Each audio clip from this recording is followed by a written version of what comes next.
પછી question number 9 આપણે start કરીએ છીએ, જે તમારે રાઈટ ડાઉન કરવાનો છે. બેરોજગારીના કારણો જણાવો. શું જણાવો? બેરોજગારીના કારણો જણાવો. Question number 9. છોકરાઓ, જેમ ગરીબીના આપણે કારણો જોયા હતા કે ભારત દેશમાં ગરીબી છે, ઘણા બધા કારણો છે. જો કારણ ખબર પડે તો એના સોલ્યુશન વિશે આપણે માહિતી મેળવી શકીએ, પણ જો રીઝન જ ખબર ન હોય તો શું કરો? ડન. તો એવી જ રીતે આપણે આ ક્વેશ્ચન ની અંદર બેરોજગારીના કારણો જોવાના છે કે ભારત દેશમાં આટલી બધી બેરોજગારી છે, વાત સાચી ખોટી નથી. તો એના રીઝન શું છે? એના રીઝન શું છે જે આપણે જોવાના રહેશે. ડન. તો વીલ સ્ટાર્ટ અવર ક્વેશ્ચન નંબર 9, બેરોજગારીના કારણો. રેડી? તો વિદ્યાર્થી મિત્રો, અત્યાર સુધીમાં આપણે બેરોજગારીના જે ક્વેશ્ચનો ભણ્યા, એમાં છેલ્લે ભારતમાં બેરોજગારીની પરિસ્થિતિના આંકડાઓ વિશે ચર્ચાઓ કરી, અને એમાં આપણે વિડીયો પણ જોયો કે ભારત સરકાર દ્વારા બેરોજગારી ઘટાડવા માટે થઈ ઘણી બધી સ્કીમ, ઘણી બધી યોજનાઓ મૂકવામાં આવેલી હોય છે. અને આ જે બધી યોજનાઓ હોય છે એ યોજનાઓનો લાભ સમયાંતરે દરેકે દરેક વ્યક્તિઓ લેતા જોવા મળે છે. તો હવે આપણે જોવાનું છે કે બેરોજગારી જે છે એ બેરોજગારીના કારણો શું છે. અગાઉ જે આપણે ક્વેશ્ચન જોયો કે બેરોજગારી છે એની વિશાળતાનું સ્વરૂપ, જે આંકડાકીય માહિતી હતી. હવે આપણે જોવાનું છે કે ભારતમાં બેરોજગારીના રીઝન શું, કારણ શું, કયા કારણથી ભારતમાં બેરોજગારી છે તે ઉદ્ભવે છે. તો સૌથી પહેલું કારણ છે વસ્તી વધારો. તેમાં તમે વિદ્યાર્થી મિત્રો, તમને ખ્યાલ જ છે કે વસ્તીમાં ભારત દેશ છે તે બીજા નંબરે આવે છે. ભારત દેશની જે વસ્તી છે 2011ની ગણતરી કરીએ તો 121 કરોડ આસપાસ, અને અત્યારની વસ્તી ગણતરી કરીએ તો 130 કરોડ પ્લસ વસ્તી આપણા દેશની ચાલે છે. તો જો દેશમાં જેમ જેમ દિવસે ને દિવસે વસ્તીઓ વધતી જાય, વસ્તીમાં વધારો થતો જાય, એની સામે લોકોને કામ ધંધા નથી મળતા, અને કામ ધંધો ન મળવાને લીધે લોકો શું રહે છે તો કે બેરોજગાર રહે છે. કામ ધંધો ન મળવાને લીધે એ લોકો શું રહે છે? બેરોજગાર રહે છે. તો નિયમ અનુસાર એને કામ ધંધો તો મળવો જ જોઈએ, પણ કોઈને કોઈ રીતે આપણે જે જોયા છે નિયમો પ્રમાણે એને કામ ધંધો મળતો નથી, અને આ કામ ધંધો ન મળવાથી એ લોકો શું રહે છે? બેરોજગાર. એટલે વસ્તી વધારો એ દેશનું સૌથી પહેલું કારણ છે. બીજું કારણ, શિક્ષિત યુવક યુવતીઓમાં માત્ર સૈદ્ધાંતિક જ્ઞાન અને તેમનામાં ટેકનિકલ અને પ્રાયોગિક જ્ઞાન કે કૌશલ્યનો અભાવ. કે એ લોકો જે ભણે છે ને વિદ્યાર્થી મિત્રો, જે તમે લોકો પણ ભણો છો, જે તમારો પણ માઇનસ પોઈન્ટ છે કે ભણવા માટે ખાલી ભણી છીએ આપણે. સમજો કે પરીક્ષામાં પ્રશ્ન 5 માર્કમાં પૂછાવો, 4 માર્કમાં પૂછાવાનો છે, પરીક્ષામાં 2 માર્ક્સમાં પૂછાવાનો છે, તો એટલું પાકું કરી લ્યો, એનાથી વિશેષ કાંઈ નહીં. હવે એને લીધે પરિસ્થિતિ શું થાય તમે સમજો, કે જે આપણને જ્ઞાન મળે છે એ ખાલી પરીક્ષા પૂરતું જ્ઞાન મળે છે, એમાં કોઈ એક્સ્ટ્રા નોલેજ આપણે નથી મળતું કે જે એક્સ્ટ્રા નોલેજ આપણે કોઈ બીજી જગ્યાએ કામ કરી શકીએ. અને જ્યારે એ પ્રેક્ટિકલ લાઈનમાં આગળ વધે છે અને જોબ માટે વધે છે આગળ, ત્યારે છોકરાઓ અહીંયા પ્રેક્ટિકલ જ્ઞાન કામ આવે છે, ચોપડિયું જ્ઞાન નહીં. હવે જે પ્રેક્ટિકલ જ્ઞાન એનામાં ઓછું હોય છે અથવા તો નહીવત હોય છે, કાંઈ હોતું જ નથી. એક્સ્ટ્રા કૌશલ્યનો અભાવ હોય, MCA કરેલું હોય, MSc IT કરેલું હોય, એ વ્યક્તિને કોમ્પ્યુટર રિપેરિંગ ન આવડતું હોય, પોતાનું PC હમું કરવા માટે બીજાને હમું કરવા દે. કાં તો કે આપણને ન આવડે, કોમ્પ્યુટર ભણે તો તને ખબર હોવી જોઈએ. તો એવું અમારામાં શીખવામાં ન આવે, મને સોફ્ટવેર આવડે, હાર્ડવેર ન આવડે. રીઝન કૌશલ્યનો અભાવ. ઇલેક્ટ્રિક કામ હોય તો છોકરાઓ ઘરમાં નાનું મોટું ઇલેક્ટ્રિક કામ આપણને આવડવું જ જોઈએ. પણ નથી આવડતું. કારણ આપણી પાસે એવું કોઈ કૌશલ્ય નથી જેને કારણે છે આપણે વર્ક કરી શકીએ, તો કૌશલ્યનો અભાવ. ત્યાર પછી તે દેશના ઔદ્યોગિક વિકાસના ધીમા દરને કારણે પૂર્ણ કક્ષાની રોજગારી, પૂર્ણ કક્ષાની એટલે 100%, 365 દિવસ કામ ધંધો આપવો એ ઊભી કરવામાં મળેલી નિષ્ફળતા. સરકાર પૂર્ણ રોજગારી કરવામાં નિષ્ફળ નીવડી છે કે 365 દિવસ બધા યુવાનોને રોજગારી મળે જ, નો ડાઉટ મળે છે, પણ એ બહુ ઓછા લોકોને મળે છે. મળે છે રોજગારી, પણ કેવી છે? બહુ ઓછા લોકોને મળે છે. અને બહુ ઓછા લોકોને મળતી હોવાને કારણે પરિસ્થિતિ શું થાય કે બધા લોકો એનો લાભ લઈ શકતા નથી. તો પૂર્ણ રોજગારીનો શું છે? અભાવ છે આપણા દેશમાં. ખેતી ક્ષેત્રમાં આપણે જોયું કે ભારત દેશ કૃષિ પ્રધાન દેશ છે, પણ એ જે કૃષિ પ્રધાન દેશ લોકો છે એને કૃષિ સિવાય કાંઈ નથી આવડતું. ખેતી સિવાયના સમયમાં એ કાંઈ કામ કરી શકતા નથી. એટલે શું છે? એ લોકો બેરોજગાર. કૃષિ ક્ષેત્રે વરસાદની શું છે? અનિયમિતતા. આપણે અગાઉ પણ જોયું છે વિદ્યાર્થી મિત્રો કે ભારતની ખેતી છે તે વરસાદ પર આધારિત ખેતી છે, અને ભારતનો ખેડૂત પ્રારબ્ધવાદી ખેડૂત છે. વરસાદ આવશે તો પાણી મળશે, પાણી મળશે તો ખેતી કરશું, સરકાર સિંચાઈની સુવિધા આપશે તો પાણી મળશે તો ખેતી કરશું, સરકાર ધિરાણ આપશે તો અમે ખેતી કરશું. આ બધામાં સંડોવાયેલો આપણો ખેડૂત છે, અને સરકાર પણ બધી જગ્યાએ પહોંચી શકતી નથી. આમ વરસાદની અનિયમિતતા અને સિંચાઈની અપૂરતી સગવડ, બધી જગ્યાએ કેનાલ પહોંચી શકતી નથી. ગામડે ગામડે કેનાલો નાખેલી છે પણ એનો યુઝ થાય છે, પણ એ બધી જગ્યાએ પહોંચાડવી ઘણીવાર અશક્ય પણ બને છે. તેમજ ખેતીના વ્યવસાયમાં જોખમનું વધેલું પ્રમાણ. ખેતીનો જે વ્યવસાય છે એ ખેતીના વ્યવસાયમાં જોખમનું પ્રમાણ, તેનું પ્રમાણ, જોખમનું પ્રમાણ વધી ગયું છે. કારણ કે કોમ્પિટિશન, તમે જો માર્કેટની યાર્ડમાં તમે જાઓ, છોકરાઓ કેટલું સસ્તું બધું મળે, તમને ખ્યાલ છે? આપણને ભાવ વધારો લાગે છે કારણ કે આપણે લોકલ માર્કેટમાંથી ખરીદીએ છીએ, વચેટિયાઓને લીધે ભાવ વધી જાય છે. ખેડૂતો સુધી એટલા મોંઘા ભાવ મળતા જ, પહોંચતા જ નથી, જેથી કરીને એ કોઈથી ડેવલપ થાય નહીં, આગળ ન વધી શકે, વિકાસ ન થાય. તો ખેતીના વ્યવસાયમાં જોખમનું વધેલું પ્રમાણ. આ ઉપરાંત કહે છે કે આજના યુવાનોમાં કૃષિ વ્યવસાય પ્રત્યે ઉદાસીનતા. જો એક વસ્તુ સમજો, ખેતી પ્રધાન દેશ છે તો આપણને ખબર છે કે 60-70% લોકો કૃષિ ઉપર નભતા છે, એનો વ્યવસાય કૃષિ જ છે, ખેતી જ છે. તો એને ફેમિલી બિઝનેસ ખેતીમાં જ આગળ વધારવો પડે, અને એના જે બાળકો છે એને ખેતીમાં, એને એગ્રીકલ્ચર લાઇનમાં આગળ લઈ જવા પડે. સરકાર એના માટે ઘણું કરે છે, કૃષિ યુનિવર્સિટીઓ શરૂ કરી, આ ઉપરાંત ઘણી બધી નાની મોટી સુવિધાઓ પણ કરે છે. પણ જે યુવાનો છે એમાં કૃષિ વ્યવસાય પ્રત્યે શું છે? ઉદાસીનતા છે. એને ફેમિલી વ્યવસાયમાં જવું જ નથી. એટલે શું કરશે એ લોકો? તો કે બાપ દાદાની જમીન હશે એ જમીનને કાં તો વેચી નાખશે, યા પ્લોટિંગ કરશે, શેડ ઊભા કરશે, કારખાના નાખશે, જમીન વેચીને પૈસા ધંધામાં રોકશે. ધંધો ચાલ્યો તો ઠીક છે, ન ચાલ્યો તો બધા પૈસા ગયા. રીઝન કૃષિ વ્યવસાય પ્રત્યે શું છે? ઉદાસીનતા છે.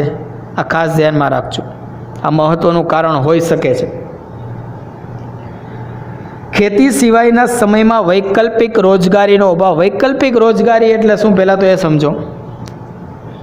તમે કોઈ પણ વર્ક કરો છો એ તો કરવાનું જ છે. નોકરી ધંધો કરો છો, કરવાની જ છે. દુકાન ચલાવો છો, ચલાવવાની જ છે. પણ એક્સ્ટ્રા પૈસા મેળવવા માટે તમે શું કરો છો? તમારી પાસે એવી શું આવડત છે? તમારી પાસે શું એવી આવડત છે કે તમે વધારાના પૈસા મેળવી શકો, એક્સ્ટ્રા પૈસા મેળવી શકો? એવી તમારામાં શું આવડત છે? હવે જો નથી તો વધારાના સમયમાં શું થયા? બેરોજગાર થયા. જેમ કે સુરતમાં જો હીરા ઘસુ છે, એક એક્ઝામ્પલ છે. તમે જો બધા હીરા ઘસુઓ લોકડાઉનના સમયમાં બેરોજગાર થઈ ગયા. એને બીજું કાંઈ ન આવડે, હીરા ઘસતા આવડે, નો ડાઉટ સારામાં સારો રૂપિયો મળે, પણ આ સમયમાં ધંધો બંધ છે, ઉપરથી કામ આવતું નથી. તો શું કરશું? હાલો, પૈસા કમાવા માટે તમારે બીજું કાંઈક આવડત તો હોવી જ જોઈએ. એ નથી. એને કારણે શું થયા? તો કે બેરોજગાર થયા. તો એ વિદ્યાર્થી મિત્રો તમે પણ ખાસ ધ્યાનમાં રાખજો. તમે કોઈ પણ ફિલ્ડમાં જાઓ સ્ટુડન્ટ્સ, તમારામાં એક્સ્ટ્રા નોલેજ, એક્સ્ટ્રા વર્ક હોવું જરૂરી છે. તમારામાં એક્સ્ટ્રા આવડત આવડવી જરૂરી જ છે, તો જ તમે ચાલશો. અત્યારે તમને ઘણા બધા લોકો સાઈડ ઇન્કમ, જેમ કે જીવન વીમા પોલિસી ઉતારતા હોય, LIC એજન્ટ હોય, મેડિક્લેમના એજન્ટ હોય, કોઈ ફર્ધર નાનું મોટું છે તે બિઝનેસ કરતા હોય, ઘર બેઠા ઓનલાઈન શોપિંગ કરતા હોય. તમે જો આ બધું કરવું પડે. રીઝન બેરોજગાર ન થવું હોય તોની વાત છે. તો ખેતી સિવાયના સમયમાં જે ખેડૂતો નહીં છે એ લોકો વૈકલ્પિક રોજગારીનો શું છે? અભાવ છે. એની પાસે કોઈ એવી રોજગારી નથી, કામ ધંધા નથી કે મેળવી શકે. ત્યાર પછી જે ગ્રામોદ્યોગો, ગ્રામોદ્યોગો એટલે ગામડાના ઉદ્યોગો. ગ્રામોદ્યોગો એટલે શું? તો કે ગામડાના ઉદ્યોગો, જે નાના મોટા ઉદ્યોગો ચાલતા હોય, કુટીર ઉદ્યોગો, જે રાજસ્થાન, આ ઉપરાંત કચ્છની બાજુ તમે જુઓ, વાંસના ટોપલા બનાવવા, એમ્બ્રોઇડરી વર્ક કરવું, બાંધણીનું વર્ક કરવું, આ બધા કુટીર ઉદ્યોગો ગ્રામોદ્યોગ કહેવાય, ગામડાના ઉદ્યોગ કહેવાય. અને લઘુ ઉદ્યોગ એટલે જેમાં નાની મોટી મશીનરીની જરૂર પડે અને વર્ક થતું હોય એને લઘુ ઉદ્યોગ કહેવાય, જે લાખ 2 લાખના ઇન્વેસ્ટમેન્ટથી તમે ઇઝીલી ચલાવી શકો. તો આ લઘુ ઉદ્યોગોની નબળી પરિસ્થિતિ થઈ ગઈ. કારણ શું ખબર છે? કે એવડી મોટી મોટી કંપનીઓ આવી ગઈ, પ્રાઇવેટ લિમિટેડ કંપનીઓ આવી ગઈ, લિમિટેડ કંપનીઓ આવી ગઈ કે જે આ બધું હેન્ડમેડ કામ મશીનથી કરવા લાગી. બધું હેન્ડમેડ કામ શેનાથી કરવા લાગી? તો કે મશીનથી કરવા લાગી. મશીનથી બધું વર્ક કરે એટલે પરિસ્થિતિ તમે સમજી શકો છો. હેન્ડમેડ કરતાં તો સસ્તું જ પડે, જેને કારણે આ બધા ગ્રામોદ્યોગ, કુટીર ઉદ્યોગ અને લઘુ ઉદ્યોગની પરિસ્થિતિ કેવી થઈ? નબળી. નબળી હોવા માટેનું રીઝન શું? એની પાસે બીજું કોઈ આવડત નહોતી કે હાલો ભાઈ બાંધણીનું કામ કરી છે, અમે હજી એવી એક્સ્ટ્રા બાંધણી બનાવી કે અમે પણ નાના મોટા મશીન ખરીદી કે કંપનીની સાથે અમે વસ્તુ બનાવી શકીએ અને એના કરતાં ઓછા ભાવમાં વેચીએ તો ચાલે. પણ એવું કરી શક્યા નહીં. આ ઉપરાંત ગામડાની અંદર એક સૌથી મહત્ત્વનો માઇનસ પોઈન્ટ છે છોકરાઓ, ભારત દેશનો પણ માઇનસ પોઈન્ટ છે, જ્ઞાતિ પ્રથા અને સંયુક્ત કુટુંબની વ્યવસ્થાને કારણે કૌટુંબિક ધંધા કે પરંપરાગત વ્યવસાયને મળતી પ્રાથમિકતા. જો પહેલાં તો જ્ઞાતિ પ્રથા, આ જ્ઞાતિનો વર્ગ આ કામ જ કરી શકે, આ કામ અમે ન કરી શકી, અમારાથી ન કરાય આ કામ, અમે થોડા આ કામ કરી. તો જો આ આપણી મેન્ટાલિટી છે જેનાથી આપણે હજી આગળ નથી નીકળ્યા, જે નીકળવાની જરૂર છે પણ આપણે આગળ નીકળી શક્યા નહીં. અને સમાજના અંદર ગૂંચવણમાં આપણે પડ્યા રહ્યા. અને વારસાગત ધંધો છે, આપણે જ કરવાનો છે, વારસાગત બિઝનેસ જ. પણ વારસાગત બિઝનેસ કરાય ક્યારે કરાય? જો બહુ સારામાં સારો ચાલતો હોય ને તો. હવે જો વારસાગત બિઝનેસની અંદર પ્રચ્છન્ન બેરોજગારી હોય, સમજ્યા? પ્રચ્છન્ન બેરોજગારી કોને કહેવાય? છુપી બેરોજગારી. એ વારસાગત બેરોજગારીમાં જો તમે છુપા બેરોજગાર હોય, તમારું કંઈ કામ જ ન હોય અને તમે છતાં એમાં જ વિચારો કે ના ના બાપ દાદાનો ધંધો છે ને એ જ કરશું, આપણે એમાં જ આગળ વધશું. પણ એવું વિચારે કે પપ્પાનું એક કારખાનું છે તો હું બીજું કારખાનું નાખું, ભલે ભાડે તો ભાડે, થોડાક સમય પછી ચાલે તો ઘરનું કરી લેશું. આવી વિચાર શક્તિ નથી, જેને કારણે પણ બેરોજગારી છોકરાઓ દિવસે ને દિવસે વધે છે. બાપ દાદાનો ધંધો છે, વાત સાચી, પણ હું એમ કહું છું છોકરાઓ મોટા થઈ ગયા, બાપ દાદા એટલે કે કાકા ને બધા ભાઈજી ને બધા દુકાને બેસે છે, છોકરાઓ મોટા થઈ ગયા તો છોકરાને અલગ ભાડે દુકાન નાખીને બેસાડી દો, આ પૂરા ધંધો કરે. પણ નહીં, એક જ ધંધો, એક જ જગ્યાએ બેસો, જેને કારણે પણ બેરોજગારીનું જે સ્વરૂપ છે વિદ્યાર્થી મિત્રો, એ બેરોજગારીનું સ્વરૂપ છે તે દિવસે ને દિવસે વધતું જાય છે. નવા ધંધા ઉદ્યોગ શરૂ કરવા માટે યુવાનોમાં સાહસનો અભાવ. જો સાહસ ક્યારે થાય? Make in India, startup India, બધી સ્કીમ છે સરકારની. સરકાર નવા નવા ઉદ્યોગો સાહસિકો માટે થઈને સરકાર ઘણું બધું કરે છે. સરકાર નાની મોટી યોજનાઓ પણ લાવેલી છે કે જેથી કરીને બેરોજગાર યુવાન નાનો મોટો પોતાને આવડતો હોય એવો ધંધો કરી શકે. પણ પરિસ્થિતિ એ છે કે આ ધંધો કરવા માટે થઈને તમારામાં કંઈક સાહસ તો હોવું જોઈએ ને. પેડમેન મૂવી બધાએ જોયું હોય, અક્ષય કુમારનું હતું. તમે જો સાહસ જ કર્યું ને, બધી ધીમે ધીમે સાહસ કરો એટલે સરકાર બધી મદદ કરે, તો એક સમય એક મોટો બિઝનેસ ઊભો થઈ જાય. પણ આજકાલ જે યુવાનો છે એને શું છે ખબર છે? ઝટ પૈસા કમાઈ લેવા છે. કોક એમ કહે ને કે હું તને 20,000 પગાર આપીશ, તારા કામ કરું. હા, કાંઈ વાંધો નહીં, 20,000 પગાર આપીશ ને, હાલો કાંઈ વાંધો નહીં, ધંધો નથી કરવો. પોતાનું કરવામાં એને ઘણી તકલીફ પડે છે, સાહસ નથી કરવો. અને સાહસ માટે નો ડાઉટ થોડી ઘણી મૂડી પણ એની પાસે હોવી જરૂરી છે. તો આ બધી પરિસ્થિતિમાંથી પણ આપણે છોકરાઓ પસાર થવાની વાત આવે છે.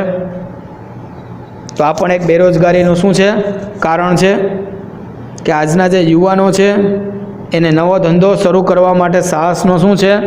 અભાવ છે. યુવાનોમાં ટેકનિકલ જ્ઞાન, તાલીમ કે અનુભવનો અભાવ, જે આપણે અગાઉ પણ જોયું, 1 સેકન્ડ પોઈન્ટ છે તે કોઈ ટેકનિકલ નોલેજ જ નહીં, ભણવા ખાતર ભણવાનું. આ ટોપિક ભવિષ્યમાં ક્યાં કામ લાગશે? તો કે જ્યાં કામ લાગે અહીંયા. તમે સાયન્સ ભણો છો તો એ સાયન્સ તમને ક્યાં કામ લાગે, કેવી રીતે કામ લાગે તો ક્યાંય ખબર નહીં, ભણવાનું છે બસ.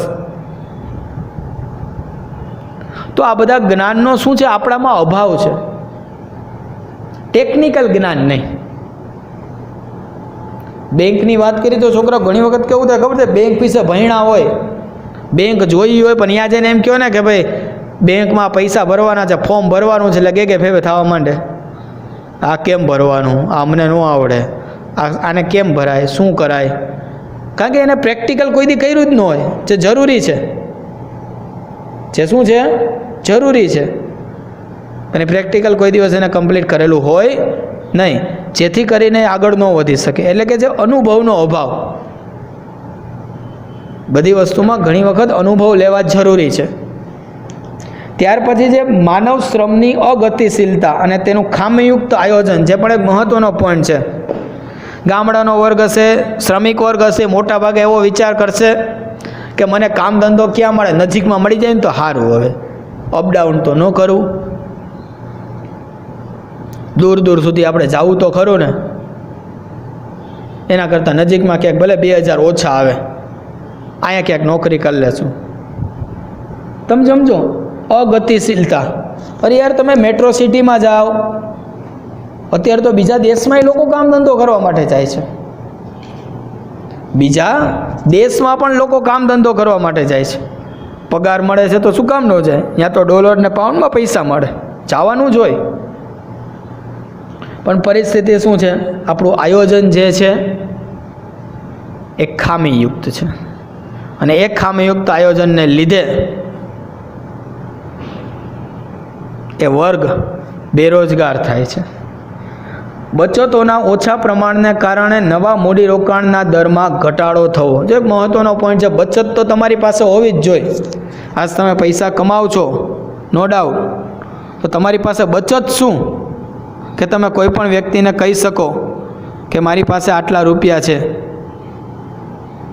બચત તો હોવી જ જોઈએ, બચત તો હોવી જ જોઈએ, સમજી લેજો. પણ બચતનું પ્રમાણ બહુ ઓછું છે સ્ટુડન્ટ્સ. અને નવો ધંધો શરૂ કરવો હોય તો તમને ખબર છે થોડો ઘણા પૈસા તો જોઈએ જ, એમને એમ તો ચાલે જ નહીં. એટલે બચત ન હોય એટલે નવું સાહસ પણ કરી શકે નહીં. તો વિદ્યાર્થી મિત્રો, આ બધા હતા બેરોજગારીના કારણો, કે આ બધા કારણોને લીધે, આ બધા જ કારણોને લીધે ભારત દેશમાં છે તે બેરોજગારી છે એ વધતી જાય છે. આ પ્રશ્ન તમારે 3 માર્ક્સની અંદર પૂછાય. તમારે બધા કારણ લખવાના રહે. Ready? Thank you. Okay students, તો તમે જોયું કે ભારત દેશમાં બેરોજગારીના ઘણા બધા કારણો છે. રેડી?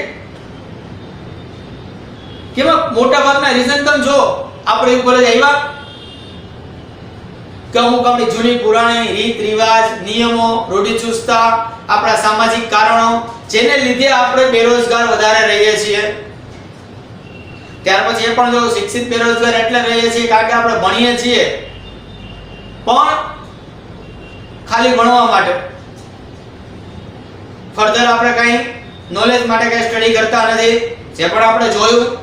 તો છોકરો આ બધા રીઝન છે ને હતા બેરોજગારીના કારણો હતા. જો આપણે બધા રીઝન ધીમે ધીમે રિમૂવ કરશું તો ઓટોમેટિક બેરોજગારી છે તે ધીમે ધીમે છે તે ઓછી થતી જશે.